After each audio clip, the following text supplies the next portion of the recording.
Well, Antonio, it's very nice to be here in Mexico City at the KPMG Latin American Conference. It's nice to see you again in person. Thank you, Rodney. Nice to be here.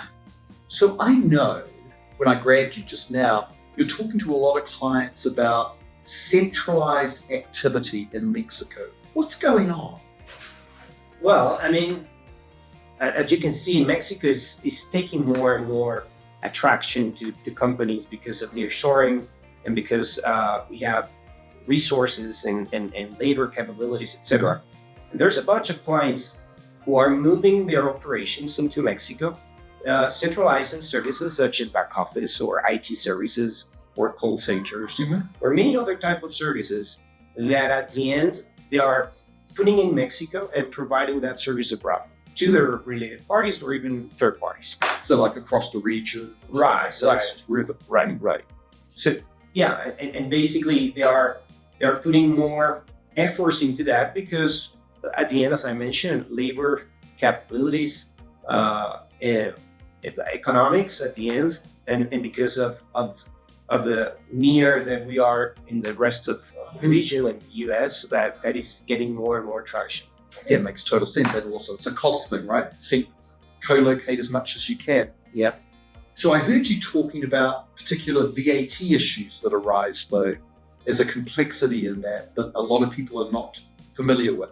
Tell me a bit about the VAT piece. Well, it's interesting because at the end, because of the services being provided in Mexico, we need to take care about the requirements in order to get that service to be exported.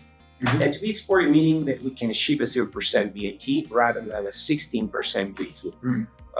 And obviously it's important because at the end, if we cannot achieve a 0%, that 16% will become a cost for the foreigner that cannot be recovered, right? So it's a big cash there. So why it's important for companies who are centralizing the back office and these type of services in Mexico is to do a very strong review of all the type of services that they're providing and check whether or not they fall into the different categories of services that the VAT law establishes in order to get a 0% VAT.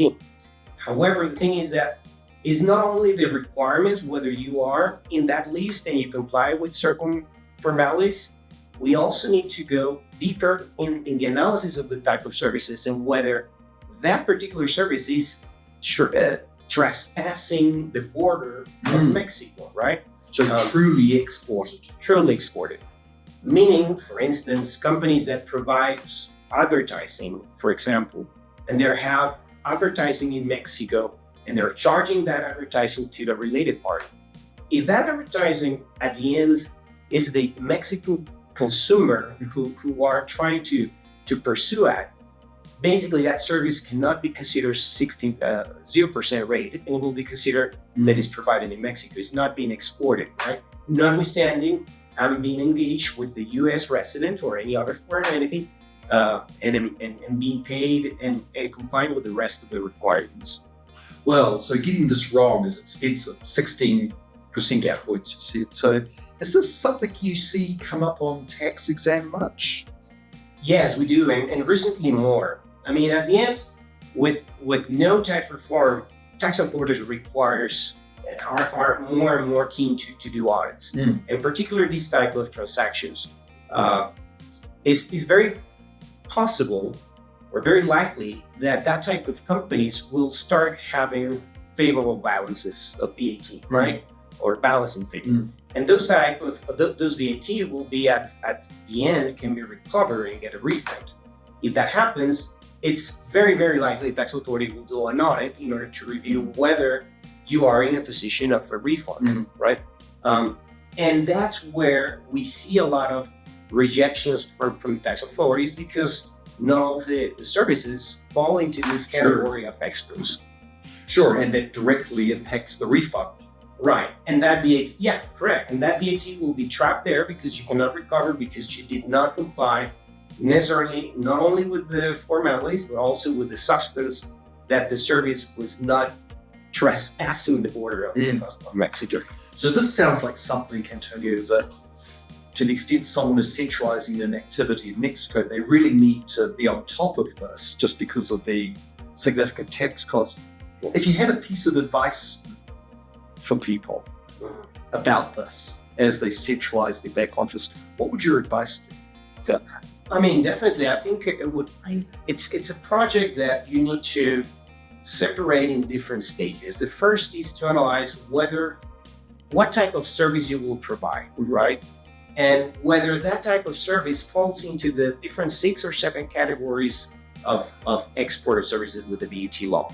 And then determine if you can support that with documents and with proofs and evidence that the service is to who is the final consumer or enjoyment of that service. So I think at the end, and my suggestion and recommendation is to do a broader analysis, determine these type of requirements, and identify what will be the cost of having a situation whether the service is not being exported and how that will impact the economics of the business. Because at the end, it's a 16% cost for the foreign resident that cannot be recovered in case it cannot be achieved 0%. And obviously there might be some other alternatives to analyze and identify whether we can consider that type of services that are not necessarily referred on the law into a different broader category of an IMEX service, for instance, and verify whether that service can be considered under that umbrella.